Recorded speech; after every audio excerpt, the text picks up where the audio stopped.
¿Qué tal? Bienvenidos a ¿Y ahora qué? Poco a poco seguimos avanzando en la desescalada y nosotros seguimos hablando con periodistas y compañeros del presente y el futuro de la sociedad y especialmente de sus medios de comunicación. Antes de empezar os recuerdo que los podcasts de debatedi.es se pueden escuchar en iVoox, Spotify, Apple Podcast, también, y esto es novedad, en Google Podcast y en YouTube. José Ignacio Ver, todo tuyo. Gracias, Pablo. Seguro que hoy aprendemos mucho porque quien nos acompaña se caracteriza por un bisturí muy fino narrando la crónica política. Siempre además con un talante tirando a tranquilo que en esta época de ruido y de furia se agradece especialmente. Concitó dos raras unanimidades al pasar por un cargo periodístico público. La del elogio esperanzado en el momento del nombramiento y la de la estupefacción airada cuando llegó el cese. Lo vamos a hacer con otro periodista que nos ayuda a Pablo y a un servidor.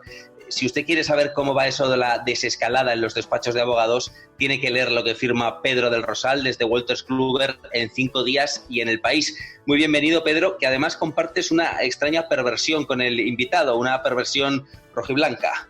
Bueno, de perversión nada, es una afición pura y perfectamente homologable con las mejores. Si fuera blanca sería perversión, pero siendo rojiblanca es más. Es materia ampliamente discutible. Lo que no es discutible es que hay trayectorias periodísticas que parecen un repaso a las principales cabeceras de un país. Diario 16, El Mundo, en donde firmó crónicas desde su fundación en 1989 hasta 2007, cuando pasa a formar parte de otro equipo fundacional, de una de las ultimísimas aventuras del papel impreso diario en España, Público. De ahí al País, para pasar a El Confidencial, para presidir la agencia EFE desde mediados de 2018 a principios de 2020, en el que tras una cita en un rodilla, o eso se publicó, volvió a El Confidencial, en donde ahora podemos leerle, además de verle y escucharle en 120 minutos, el programa de Ana Rosa, Hora 25, en la cadena SER. Fernando Garea, bienvenido. ¿Qué tal? Buenas tardes, ¿cómo estáis? Encantado. Fernando Garea, ¿y ahora qué? Pues yo creo que quizá nos falta todavía perspectiva, porque no sabemos cómo va a evolucionar. Estamos en un momento de plena incertidumbre en el que lo que está claro es que no sabemos bien qué va a pasar al día siguiente. Pues, por ejemplo, ahora parece que ha ido un poco más acelerada la desescalada de lo que esperamos, pero ignoramos si hay un rebrote, cuándo va a haber una vacuna, cuándo va a haber, digamos, una vida, no me gusta lo de nueva normalidad, cuándo vuelve a haber una vida normal como había antes. Sí parece que hay algunos signos que pueden cambiar y muchos, lo que pasa es que no sé si tienen más de buenos deseos que de realidad. Por ejemplo, está claro que el teletrabajo puede implantarse mucho más en determinadas actividades y en muchas empresas. Hay algunas cosas que pueden cambiar, como por ejemplo mayor valoración de lo que significa la sanidad pública. Y algo que me parece fundamental, en lo que creo que se habla poco porque hay pocas organizaciones que lo defiendan, que es el tema del sistema de residencias de ancianos, por ejemplo. Yo creo que ese sistema tiene que cambiar, tienen que estar medicalizadas, no puede volver a ocurrir lo que ha ocurrido y es más, espero que haya algún tipo de auditoría. No hablo de ninguna comunidad en concreta, de ningún país en concreto, digo en términos generales de cuál es el sistema de atención de personas mayores. Esas cosas y algo mucho más, digamos, geoestratégico e importante, como globalización, si se va a revisar, etcétera, yo creo que nos lleva a algunos cambios que se aventuran, pero insisto, me parece que nos falta perspectiva de saber hacia dónde vamos a ir y lo que sí está claro es que vamos a salir mucho más débiles de lo que empezamos. Al contrario que ese anuncio, ¿no?, que veíamos en la portada de los principales periódicos hace algunos días. Fernando, ¿tú estás acostumbrado a tomar la temperatura a los políticos todos los días? No sé si durante esta crisis les has notado algo diferente, si en qué, y si en la conversación privada de estos días transmiten esa tensión traducida en agresividad que trasluce en sus intervenciones públicas. Sí, lamentablemente sí. A ver, yo creo que la pandemia nos ha pillado a todos por sorpresa, a los políticos también. Los políticos suelen tener, en términos generales, unas estrategias a medio o largo plazo y esto, digamos, que les ha arruinado las estrategias y las agendas y, por tanto, lo han tenido que revisar. Creo que se puede discutir y se puede ser crítico con la gestión que se hace en las autoridades. Creo que desde el punto de vista humano se puede tener una cierta, no sé si simpatía, pero sí empatía sobre lo que están haciendo. Ver al ministro Illa cada día o a Fernando Simón te lleva a veces a hacer abstracción de lo que puede estar diciendo para sentir una cierta empatía hacia lo que está sintiendo. Por ejemplo, se habla siempre de improvisación y es una acusación que me parece bastante curiosa porque cómo no se va a improvisar algo que ni siquiera los médicos saben exactamente cómo va a evolucionar. Vemos también que efectivamente se traduce en unas críticas que suponen una desmesura. Es decir, hoy mismo he oído a la presidenta de la Comunidad de Madrid decir que Podemos es peor que el virus, lo cual me parece que excede cualquier crítica política, porque nadie puede ser peor que lo que ha matado decenas de miles de personas solo en España. Es decir, yo creo que esa crispación, claro que se traduce. Yo creo que hay un cierto nerviosismo también de los partidos porque ven en peligro sus estrategias, y yo creo que también hay un cierto nerviosismo de quien tiene que gestionar y se da cuenta que iba a salir a un partido, a jugar un partido distinto que el que va a tener que jugar, que finalmente es administrar una gravísima crisis económica. Fernando, llevamos varios días en los que se suceden las noticias verdaderamente importantes relacionadas con el gobierno y su gestión. Sin embargo, no parece que haya repercusiones políticas a esas grandes exclusivas. ¿Ha perdido la prensa ese poder o esa fuerza capaz de derribar gobiernos? A ver, en la prensa desde hace años tenemos menos poder que el que teníamos antes, porque tenemos menos audiencia cada uno de los medios, porque somos más débiles en el sentido de que no tenemos independencia económica y dependemos de otro tipo de ayudas, de publicidades, etcétera, y porque además las redes sociales, Internet, ha roto un poco el monopolio de la distribución de hechos, no diría noticias porque no es periodismo, pero sí de hechos, y por tanto la conversación pública ya no la controlamos nosotros. Siempre suelo contar como ejemplo el que nosotros antes, cuando hacíamos periódicos de papel y no había Internet, nosotros le decíamos al lector cuál era la noticia principal del día. Ahora, en cambio, la inmensa mayoría de lectores entran las noticias por donde quieren entrar, a través de redes sociales, WhatsApp, etcétera, y por tanto esa capacidad de jerarquizar noticias no la tenemos nosotros. A pesar de eso, yo creo que el periodismo sigue teniendo ese poder. Yo creo que estos días estamos viendo cómo se desvela en el Confidencial, por ejemplo, uno de los papeles que refuta la versión oficial sobre el cese del coronel de la Guardia Civil. Yo creo que seguimos teniendo ese poder, pero creo que, como digo, amortiguado por los cambios y por las nuevas tecnologías. Has apuntado una cosa respecto al papel de los medios, sobre todo de los medios tradicionales. No sé si crees que ha llegado su momento ahora precisamente para luchar contra los bulos o las informaciones por WhatsApp, y sobre todo, dado tu puesto en el Confidencial, sí queríamos preguntarte muy específicamente por el modelo de pago que está a punto de implantar ya este medio. Bueno, yo creo que el modelo de pago no es que guste o no guste, es que no hay más remedio que hacerlo. Es decir, la tarta de la publicidad se ha repartido tanto que los medios de comunicación no podemos mantenernos solo con esa tarta de publicidad, que además en Internet resulta molesta, no nos gusta, en las portadas no se sabe dónde se coloca, es una publicidad, digamos, incómoda. Por tanto, hay que buscar otras formas, porque los periodistas tenemos el pequeño vicio de que comemos, pagamos la luz, pagamos la casa, etcétera. Todo eso hay que pagarlo. Y además, para que un medio de comunicación sea verdaderamente independiente, tiene que tener esa capacidad de ser independiente económicamente. Por ejemplo, si depende de determinada empresa, y no me quiero meter en el lío, porque le pone publicidad, jamás publicará información sobre esa empresa. Si tiene independencia económica, podrá hacerlo. Y además podrá tener una redacción bien dotada de periodistas que además puedan dedicar un tiempo prudencial a elaborar sus informaciones y sus historias, y por tanto va en beneficio de la calidad de las informaciones.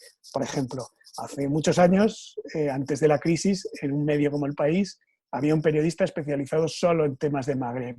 Podía estar perfectamente 2, 3 y hasta 4 meses sin publicar nada, pero mientras él viajaba, iba a congresos, hacía fuentes, y cuando llegaba una noticia que tenía que ver sobre el Magreb, El País era quien mejor información tenía sobre ese tema. Con la crisis eso no ocurre. Ahora los periodistas casi tenemos que hacer información, no sé si todos los días, pero algo parecido. Eso va en detrimento de la información. Por ejemplo, la información parlamentaria, que conozco bien, tienes que dedicar muchas horas a estar en el pasillo, bendito pasillo que añoro estos días. Tienes que estar en el pasillo porque es como haces relación con los políticos, puedes conseguir historias, puedes tener relaciones, etc. Si tú estás constreñido a tener que hacer una historia cada día, por ejemplo, porque hay plantillas más cortas o más precarias, eso va en calidad de la información. Y para que esa calidad de la información pueda sostenerse, para eso hace falta fuentes de financiación, en este caso el sistema de pago, que insisto, no es que se esté a favor o en contra, es que es necesario. Fíjate que se ha instalado en nosotros la necesidad de pagar Netflix, HBO, plataformas, pero sin embargo no hemos conseguido, y creo que eso está en el debe de los periodistas, convencer a los ciudadanos de que también tienen que pagar por la información. Fernando, hay un fenómeno que yo no sé si lo ha heredado el periodismo político, bueno, al final el periodismo en general del deporte, que es ese periodista de camiseta, ¿no? Me da la sensación de que también lo alimentan los partidos, es decir, el periodista que le es afín probablemente le den más información y lo alimentan y en el fondo, bueno, pues de alguna manera lo ponen en valor. Luego además se refuerza con algo que ya mencionabas tú, que son las redes sociales. Periodistas que no solo ya escriben, sino que encima en redes sociales manifiestan permanentemente una posición ideológica. ¿Detectas que hay una mayor ideologización de la prensa? Es decir, no solo ya el periodista informa, sino que se vuelve casi un militante de una opción. ¿Y ha ido esto en detrimento, crees tú, de la información política? Sí, es peor que eso, porque no es ideologización de los medios, que tienen sus dueños y pueden hacerlo, sino de los propios periodistas individualmente. Yo creo que las trincheras es uno de los grandes males de nuestra profesión, es mezclar opinión con información, que ya parece que no nos acordamos de aquel gran principio de hace mucho tiempo. Yo voy a tertulias, pero también el ser tertuliano a la vez que se hace informaciones y dar opinión en lugar de dar análisis o contexto, que es lo que creo que se debe hacer en las tertulias y también, como dicen, en las redes sociales. Yo asisto atónito, y supongo que alguna vez también me he deslizado por eso, a cómo los periodistas discuten, lo voy a decir en primera del plural para que no haya problemas, discutimos en redes con los políticos. A mí es algo que me parece insólito, los políticos que discutan con los políticos, y los periodistas ni siquiera tenemos que discutir entre nosotros sobre temas políticos de esa manera. Yo creo que además, lamentablemente, este tiempo de la pandemia ha acrecentado eso. Yo asisto en redes. Hay que tener siempre en cuenta que Twitter no es la vida, pero bueno, tomemos las redes como una cata social, digamos, ¿vale? Y me asombra la forma en la que eso se polariza y se utiliza. Es decir, si yo mañana publico una información que objetivamente perjudica al gobierno, me encuentro con tweets que me están diciendo que soy un fascista, que además tengo resentimiento contra el gobierno y que por eso escribo eso. Si yo hago una información que perjudica a la oposición, ya estoy ayudando al gobierno, soy un vendido del gobierno, quiero otro cargo, etc. Es decir, pocas veces he visto cómo no ya las opiniones, sino las informaciones se utilizan de esa forma para descalificar a los periodistas, y probablemente parte de culpa es nuestra por lo que decía al principio, por cómo hemos mezclado eso y cómo nos hemos puesto camisetas. Es decir, es bastante frecuente, por ejemplo, que en tertulias de radio o de televisión se asigne los periodistas a un lado o a otro según una cierta afinidad ideológica. Creo que todo eso nos está perjudicando. No sé cuál es la forma de pararlo, pero por lo menos constatar que efectivamente esas camisetas nos está perjudicando no ya a las opiniones, sino también a las informaciones que podemos hacer, y me parece que eso nos resta credibilidad. Fernando, no sé si a lo largo de toda esta crisis te has preguntado muchas veces cómo lo habrías vivido desde la agencia EFE, cómo habrías orientado la información en ese cargo. ¿Si has llegado ya a alguna conclusión sobre tu cese en estos meses que han transcurrido desde febrero? Bueno, a ver, yo, aunque he intentado no hablar sobre este tema, he pasado página y públicamente no he intentado hablar, es verdad que yo hubiera preferido seguir en la agencia, porque había un proyecto de medio-largo plazo y que había que culminarlo. Por tanto, no puedo decir que me alegro de no estar allí. En este tiempo en la agencia, que he sido feliz y me lo he pasado muy bien, sí que he echado de menos algo que me gusta hacer, que es estar en la actualidad, escribir, hacer crónicas, etc. Ahora lo que he hecho es adaptarme a esta nueva situación. Estoy encantado de poder escribir, porque además el Confidencial, y perdonad que haga publicidad, tiene una enorme ventaja, y es que te deja escribir libremente lo que quieras. Yo no tengo ningún tipo de limitación, escribo lo que quiero, puedo ver textos que a lo mejor no coinciden exactamente en el Confidencial con lo que yo he escrito, pero lo mío, soy absolutamente libre. Por tanto, estoy teniendo la suerte de ser testigo, aunque sea desde casa, de lo que está ocurriendo, y a mí me parece que eso es un privilegio. Es muy difícil trabajar desde casa en el tema fuentes y conseguir información, pero bueno, creo que no tengo derecho a quejarme, porque soy un privilegio como en relación al resto de ciudadanos, pero desde luego en relación a los periodistas, porque he podido pasar de un medio a otro sin estar prácticamente en el paro, y creo que en esta profesión eso es un privilegio que tengo que valorar. También una responsabilidad, porque cuando hay algo que no me gusta de alguno de los medios en los que he estado, creo que estoy obligado a denunciarlo porque creo que eso es la manera de mejorar esta profesión. Uno de los puntos fuertes del Confidencial también es el periodismo de investigación. No sé si últimamente ese periodismo está quedando un poco eclipsado por, podríamos llamar, un periodismo de filtración. No sé si de vez en cuando habría que preguntarse en ocasiones a quién le beneficia cuando vemos de repente pues, determinados informes que están en determinados medios. Pues mira, yo soy poco partidario de ponerle apellidos a las cosas. La normalidad es normalidad y no es nueva normalidad. La democracia es democracia y no es otra cosa. Y el periodismo de investigación es periodismo. Yo creo que todo el periodismo es periodismo de investigación. Si voy a una rueda de prensa de un político, tengo que no solo reproducir lo que dice, sino intentar investigar sobre lo que ha dicho, si es verdad o no. Tú me dices, periodismo de filtración. Es que el periodismo de investigación al final es periodismo de filtración. Si sale algo es porque alguien tiene interés en que se cuente algo y por eso lo cuenta un medio de comunicación. Luego hay que trabajar sobre eso, hay que contrastarlo, hay que ver con las fuentes o no. Mira, el gran mito del periodismo es el Watergate. El Watergate es un tipo que aparece en un garaje y lo filtra porque le interesa. ¿Eso es periodismo de filtración? Pues sí. Luego hay un trabajo detrás porque hay que comprobar si eso es bueno o no es bueno. Cuando al Confidencial llega, no sé de qué manera, el papel del otro día refutando la versión oficial sobre el cese, luego hay un trabajo para comprobar que el papel es bueno, que efectivamente no nos han colado un papel falso y algunos de los detalles del documento. Ahí se hace periodismo. Luego se le puede poner el apellido de investigación, pero yo creo que eso se hace mucho y bien. Se cometen errores a veces en todos los medios, mejor dicho, para que no haya duda, cometemos errores en todos los medios, pero creo que ese periodismo de investigación se hace bien, que siempre es de filtración, es decir, los grandes casos de corrupción de la democracia, si nos vamos atrás también, el caso Filesa lo contó un contable que le habían echado de la empresa y se llevó todos los papeles para que se publicara y luego apareció en el juicio así. Otro de los grandes casos que no voy a mencionar y que se publicó en El Mundo cuando yo estaba entonces era una mujer que en un proceso de divorcio había una disconformidad y con todos los papeles se fue al Mundo y lo contó. Todo termina siendo filtraciones. Cuando un periodista publica algo, esto de irse, nadie se va a la basura a buscar los papeles, sino generalmente es una filtración sobre algo que alguien quiere que se publique.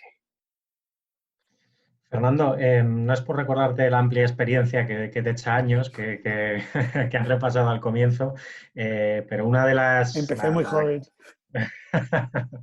La crisis última, que fue larga y dura para los medios de comunicación, se junta con esta. Yo no sé si tú has notado que hay un declive en el debate interno de las redacciones. Las redacciones siempre se representan como sitios en donde se discute mucho, se debate mucho, donde siempre había cierta rebeldía con los jefes, ¿no?, que intentaban imponer una línea y el redactor peleaba otra. ¿Tú has notado que hay un cambio hacia otro tipo de redacción, otra manera de trabajar, redactores más sumisos, o se espera que los redactores sean más sumisos? Y si has detectado ese cambio, ¿qué ítem o en qué momento crees que la situación cambió hacia algo menos plural o donde había menos debate? Pues yo coincido contigo y creo que tiene que ver con la propia configuración de las redacciones. Las redacciones antes, y ahora pues sí que parezco el abuelo Cebolleta, era más efectivamente un lugar donde se discutía, donde se hablaba con el de al lado, que igual era el periodista de tribunales, y se le decía, pues me han contado no sé qué, y ese periodista lo investigaba y salía una historia. Ahora el teletrabajo ha matado eso. Pero ya antes del teletrabajo se puso de moda en algunas redacciones y en algún estado, y por tanto sé de lo que hablo, el modelo este en el que ni siquiera cada periodista tenía su propia mesa, el modelo Google, para entendernos. Ese modelo es el que tú llegas con tu portátil y te pones en una mesa cualquiera y no sabes quién está a tu lado. Una especie de coworking en lugar de redacciones. A mí eso me parece un horror y me parece que mata el periodismo porque, como tú dices, tiene que haber debate, porque las historias no son claras, porque, por ejemplo, hoy se ha publicado que Pedro Sánchez ha colocado a un amigo suyo en una dirección general. Pues me parece que son casos que igual merece la pena que lo discutas con el de al lado. No estoy presuponiendo si es una buena historia, si es denunciable o no, pero tienes que tener a alguien al lado con el que hablar. Ese te dirá, pues sí, acuérdate de tal caso o de tal otro, y yo creo que eso termina enriqueciendo el contexto y las informaciones. Eso se ha perdido mucho. Con el teletrabajo también lo hemos perdido. Yo mismo, antes de la pandemia, cuando estaba en el Confidencial en la otra etapa, escribía desde el Congreso y pierdes también esa vivacidad de la redacción, y yo creo que es un problema. Y luego también yo creo que falta el espíritu que tú dices de fomentar cuál es la discusión en las redacciones. Yo debo decir que de todos los directores que he tenido, voy a dejar aparte al de ahora, porque como es mi director de ahora no quiero meterme en líos, pero J. Ramírez, por ejemplo, pese a ser un periodista con tanta personalidad como todos sabemos que tiene, era un director al que le gustaba que le discutieras. Y le discutías y a veces tenías la sensación de no me está haciendo ni caso, pero te dabas cuenta al día siguiente que había cogido todo lo que habías dicho. Es más, despreciaba a quien no le discutía.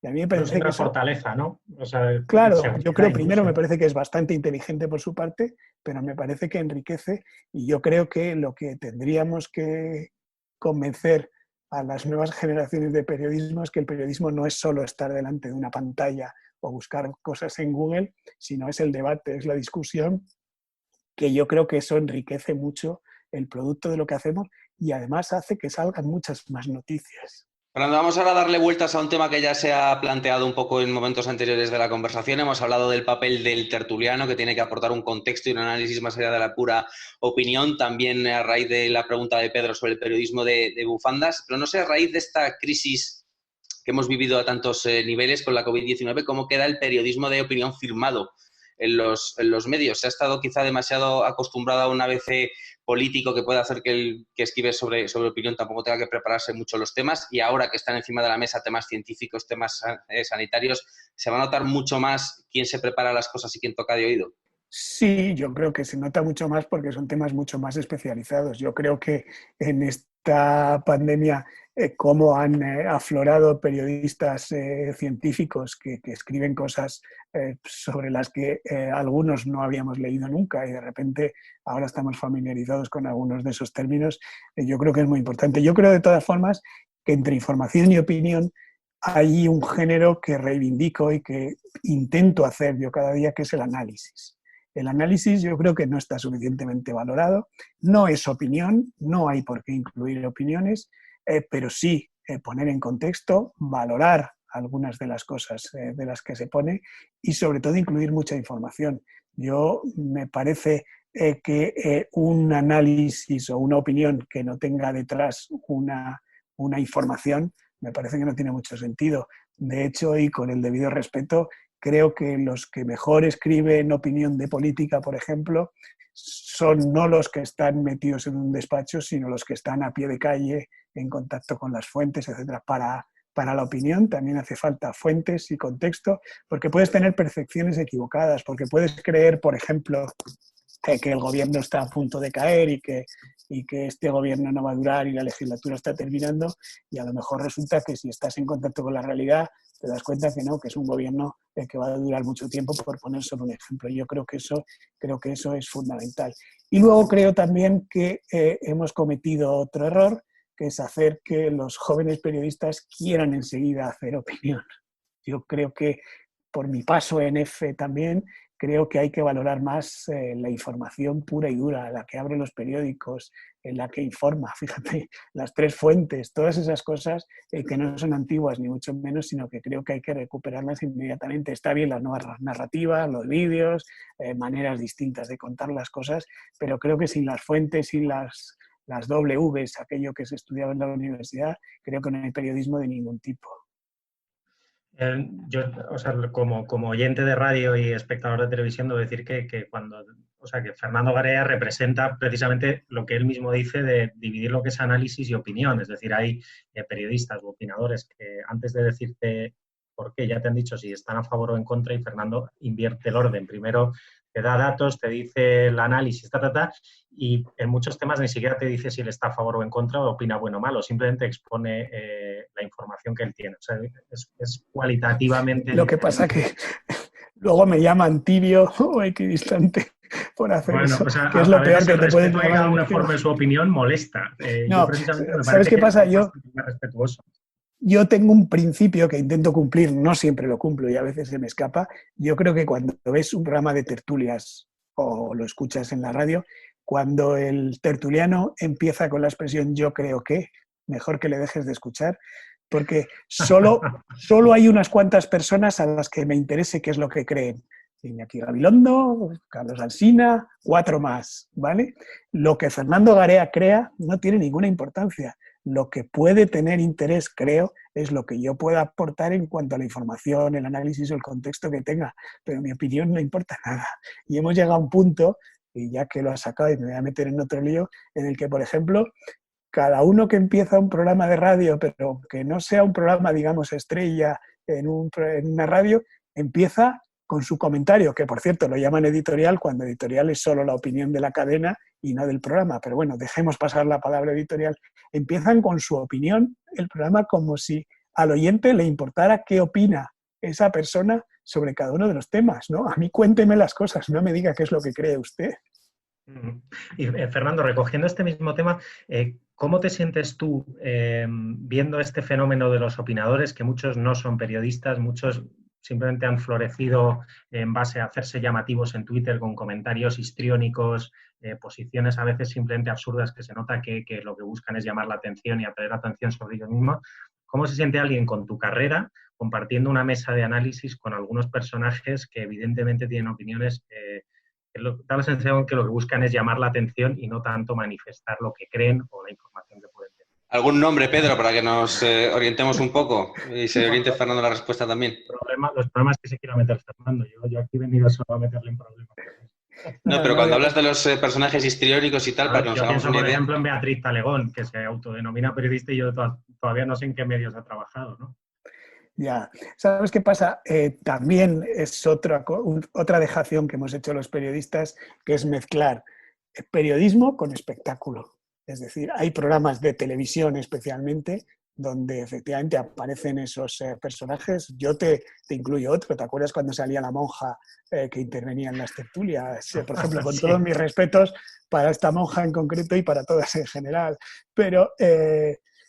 mezclamos espectáculo con periodismo, que no estoy diciendo que no tenga que haber espectáculo, entre otras muchas cosas porque, por lo que tú has explicado antes, si yo fuera el que hiciera solo todo el programa no me vería nadie porque soy aburridísimo. Lo que hace falta es alguien que lo agite y lo anime, pero no confundamos eso con lo que es periodismo. Sí que creo que se pueden incluir, se deben incluir junto a los periodistas especialistas. Es decir, yo creo que estos días, por ejemplo, hay ejemplos de programas en los que incluyen médicos, matemáticos especialistas en series de cálculo y análisis de Big Data para saber el tema de las curvas y todas estas cosas, que me parece muy importante que aporten cosas junto con los periodistas. Yo no soy nada exclusivo, no estoy en ninguna asociación de la prensa, ni creo además que haya, con perdón, que exigir título de periodismo. Conozco periodistas que son farmacéuticos de carrera universitaria o cualquier otra. Sí es deseable que tengan formación como periodistas, pero no soy excluyente.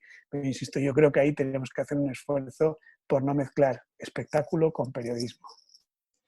Ahora que salía el nombre de Beatriz Talegón, que viene del Partido Socialista, lo hablábamos el otro día con José Ignacio, todo este periodismo de camiseta, etcétera, su último punto, su último estadio es esa prensa de partido que parece que vuelve a resurgir, con el nacimiento de algún digital, alguna televisión que prácticamente ya es un altavoz de otro partido. Podríamos que hayamos llegado al último punto de la cadena, que es que los partidos políticos vuelvan a tener sus propios medios, como el socialista del PSOE en su época.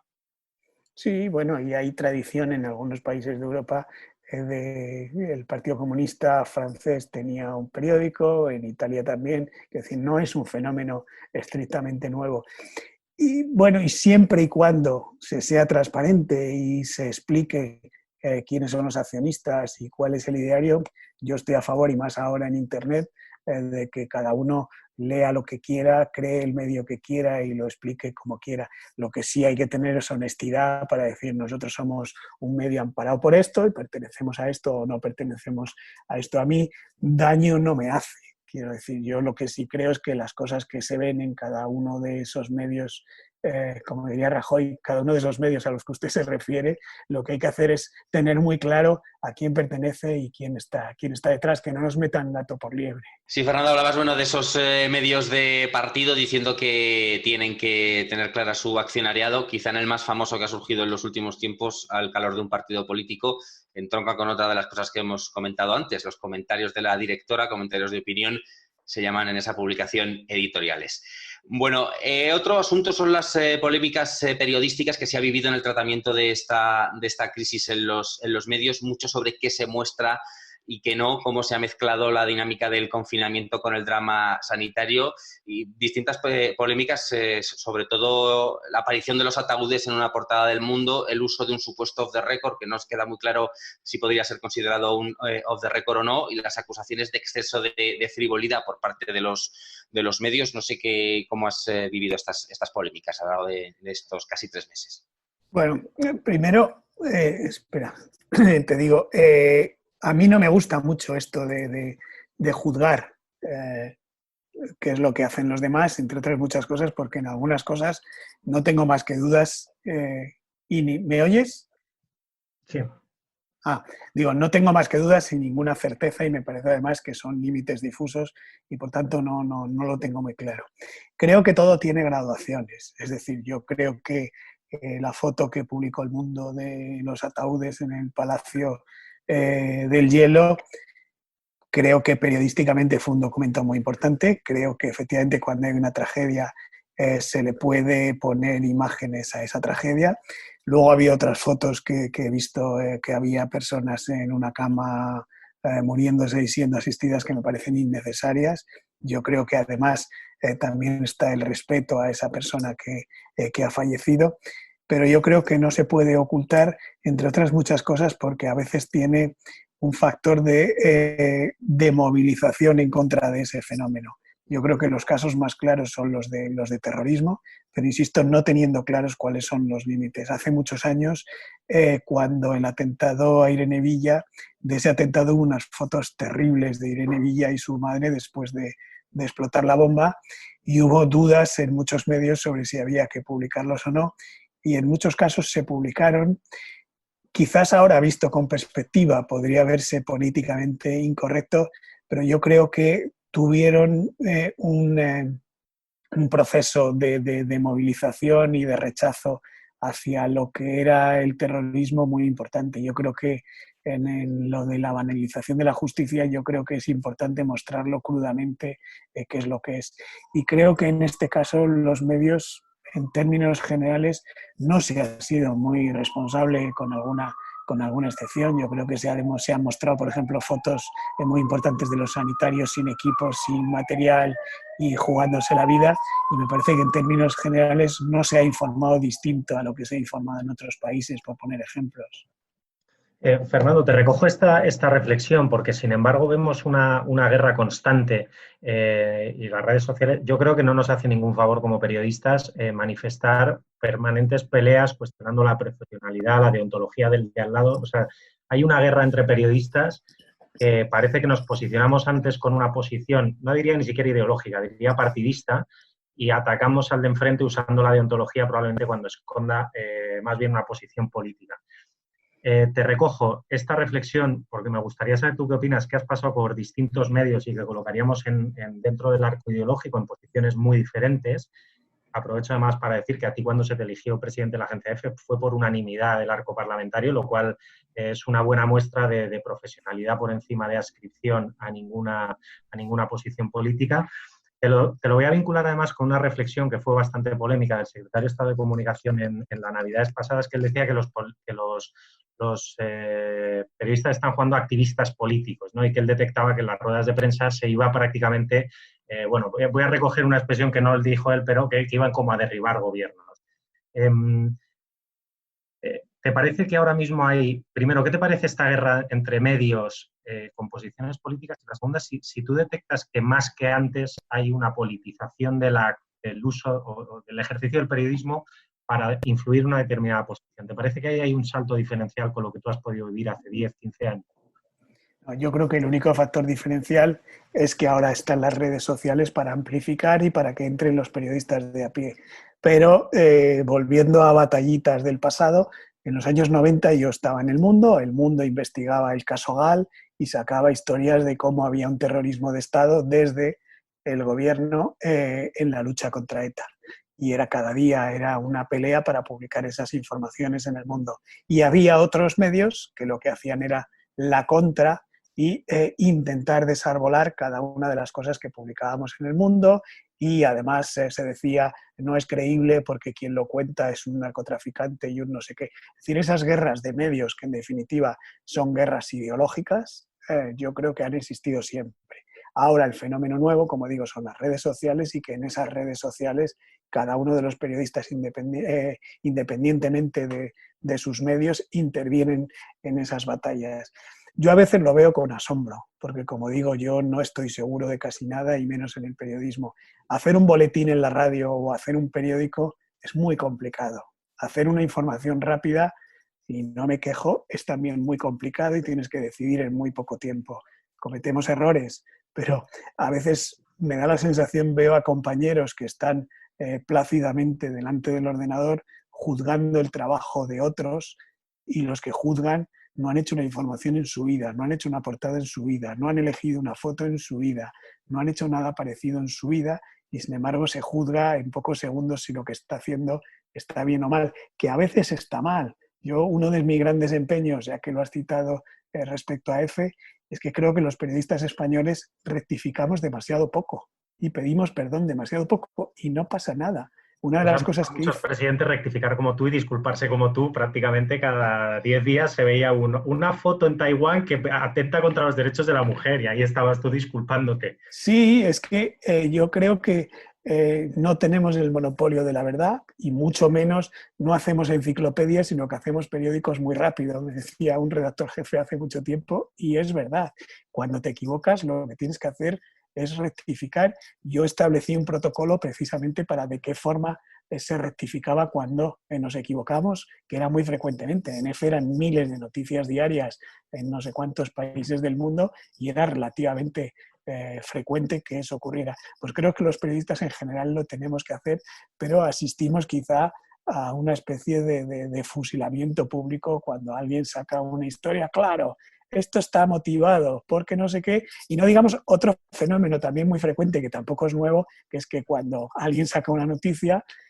hay otro que hace periodismo de intentar averiguar quién demonios le ha pasado esa noticia a ese periodista. Oye, pues si tienes tan claro quién se lo ha pasado, haber ido tú antes a pedírselo y haber publicado tú esa noticia, que seguro que hubieras estado encantado de darla. Es decir, al final... ¿Crees que hay cierto disparo en el pie porque la profesión no está en su mejor momento de prestigio? ¿Crees que este tipo de cosas ayudan? Además, hay un discurso de determinados partidos, yo creo, de hundir la profesión periodística como auditores de lo público, ¿no? ¿Crees que ayuda Sí, esta batallita permanente?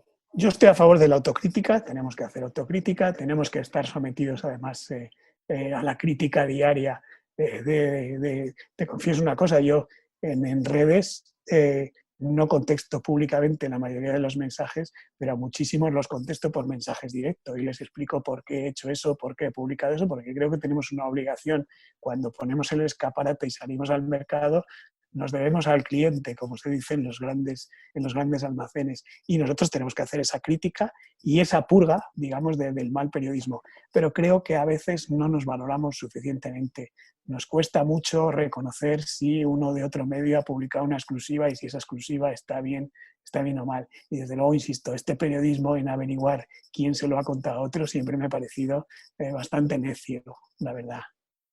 Pues Fernando, sin ánimo de incidir en que saques la faceta abuelo cebolleta, que a nosotros por otro lado nos encanta, la de escuchar historias del pasado, si algo ha caracterizado la gestión de la comunicación política de esta crisis y tú has visto me iba a decir muchas, bueno, digamos que a lo largo de los años varias y de varios gobiernos, el otro día hablábamos con Juan Luis Cebrián y no eran ya varios gobiernos, eran varios regímenes. Esto es simplemente varios gobiernos dentro del actual periodo democrático. Se ha caracterizado por una gran profusión de ruedas de prensa, sobre todo ahora quizá ya no tanto, pero sobre todo al principio les hemos visto comparecer todo el rato. Eso, sin embargo, no se ha traducido en una gran imagen de transparencia, o por lo menos no se ha percibido así. ¿Qué crees que es lo que ha ocurrido con la comunicación política de la crisis? Bueno, a veces el exceso de información es desinformación, no necesariamente es información. Los especialistas en comunicación, yo no lo soy, han dedicado tratados y tratados durante muchísimos años sobre la comunicación de crisis y puedes leer desde quien dice es mejor salir y quien dice mejor no salir. Es decir, es un tema controvertido que tampoco es fácil. Este gobierno optó por un modelo, primero el de sacar solo especialistas, que es un modelo que, por ejemplo, lo utilizó la Generalitat, con el que luego se hizo famoso Mayor Trapero cuando los atentados de las Ramblas. El propio Fernando Simón sirvió en alguna otra crisis sanitaria. Es decir, es un sistema bastante estudiado, lo de sacar al especialista. El problema es que yo creo que en algún momento este gobierno abusó del especialista. Por ejemplo, sacando demasiados uniformes, en lugar de sacar a las personas que son responsables políticas de la gestión de esas personas. Por ejemplo, la directora general de Salud Pública, que tiene una responsabilidad directa sobre este tema justo inmediatamente encima de Fernando Simón, no ha aparecido. La directora general de la Guardia Civil no intervino en ningún momento, a pesar de que sí salía el general y se ponía, por cierto, en el brete a un general de tener que informar, a pesar de que nunca había hecho información y nunca había comparecido en una rueda de prensa. Pues, Fernando, por ir terminando, solemos preguntar un poco por las posibilidades del periodismo confinado. Aquí en las respuestas anteriores nos ha quedado clarísimo que desde luego le ves poco futuro por esa nostalgia por el pasillo del Congreso, por la inteligencia colectiva de la redacción. Bueno, por todo eso nos queda muy claro que no le ves excesivo futuro a las posibilidades de hacer periodismo entre las cuatro paredes de casa. Así que simplemente por terminar, déjanos que te preguntemos a nivel personal, ¿qué tal has llevado el confinamiento? Bueno, primero con las dificultades de todas las personas, que yo creo que lo hemos sufrido con una capacidad de resistencia de los ciudadanos muy por encima de la de los políticos, por cierto. Y desde el punto de vista periodístico es muy difícil. Yo siempre he hablado en el Congreso del periodismo de paciencia, que consiste en estar en el pasillo, establecer relaciones, hablar con uno, hablar con otro y dedicar mucho tiempo a conseguir esa información. Y eso no se puede hacer desde casa. Desde casa tienes que tirar de agenda. Por ejemplo, en el Congreso es muy importante, o por lo menos para mí, yo le doy mucha importancia cuando hay un pleno, la entrada y la salida de los diputados, viéndoles las caras, más o menos sabes cómo ha ido el debate, quién ha ganado, quién ha perdido. Eso lo pierdes, lo tienes que hacer ahora a través de una pantalla y en todo caso luego llamando o mandando mensajes, y eso es una dificultad añadida. Yo espero que esto acabe cuanto antes, porque creo que para el periodismo es mucho peor hacerlo desde casa y desde fuera de los sitios. Fernando, pues muchísimas gracias por este rato. Vamos, como siempre, a terminar haciendo un repasito a las cosas que hemos ido apuntando. Estamos en un momento de plena incertidumbre. No le gusta la nueva normalidad a Fernando Garea, la expresión, queremos decir. Las estrategias y las agendas han quedado de lado. La crítica no es incompatible con la empatía. La prensa lleva ya años perdiendo poder. Ya no controlamos la conversación pública. La independencia acarrea ser independiente económicamente. Y ahí entra el modelo de suscripción. Las relaciones con las fuentes se hacen en los pasillos. Las tertulias sí, pero para dar análisis y contexto. Twitter te califica de fascista o de vendido al gobierno según la información que firmes ese día. Hubiera preferido seguir en F y, por tanto, haber organizado la cobertura de la pandemia desde allí. La filtración es la semilla del periodismo de investigación desde el Watergate.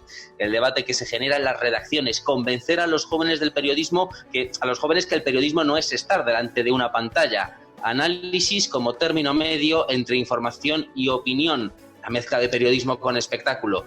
En términos generales, no se ha informado distinto respecto a otros países. Demasiados uniformes en lugar de responsables políticos. Las guerras de medios ya estaban antes, lo que pasa es que ahora se amplifican por las redes sociales. Los periodistas españoles rectificamos poco y nos disculpamos poco. Muchísimas gracias, Fernando Garea. Gracias a vosotros, un placer. Adiós. Y muchísimas gracias, Pedro del Rosal. Nada, a ti por la oportunidad y gracias, por supuesto, a Fernando por su honestidad y por compartir sus años, sus largos años en la profesión. Largos, queda muchos años. Largos me imagino que habrán durado 365 días, excepto los bisiestos que habrán sido 366. Seguiremos leyendo a Fernando Garea en El Confidencial, aunque ahora tengamos que pagar por ello. Pero lo agudo de sus puntos de vista y de su información de primera mano harán que merezca la pena. Y seguiremos preparando nuevas ediciones de Ahora qué, Pablo Casado. Pues esas ediciones se podrán escuchar en iVoox, Spotify, Apple Podcast, YouTube y la novedad de esta semana, en Google Podcast también están estos programas de ¿Y ahora qué? Hasta la próxima.